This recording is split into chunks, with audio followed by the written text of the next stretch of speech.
তো সেদিন আমরা দুজনে মিলে চলে গেছিলাম মধ্যমগ্রামের অ্যাবসলিউট বারবিকিউ নেশনে।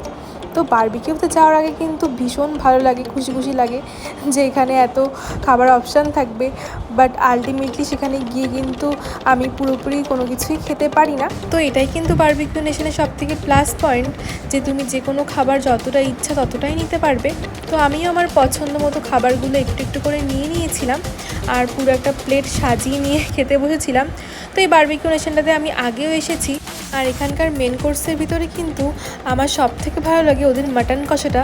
তো সেদিনও কিন্তু এটার কোনো ব্যতিক্রম হয়নি, সেদিনও কিন্তু মাটন কষাটা খেতে খুবই ভালো হয়েছে। So last but not the least, আমার সবথেকে ফেভারিট পার্ট এখানকার ডেজার্ট।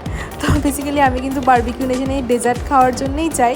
এটা শুনতে অড লাগলেও এটাই সত্যি। আমার তো শেষে গিয়ে মনে হচ্ছিল আমি হয়তো সেদিন খাবারের থেকে ডেজার্টই বেশি খেয়েছিলাম। তো ওদের কেকের থেকেও ব্রাউনিটা বেশি ভালো। এখান থেকে আমরা সোজা চলে গেছিলাম একটু গঙ্গার পাড়ে, আর সেদিন ওয়েদারটাও ভীষণ সুন্দর ছিল।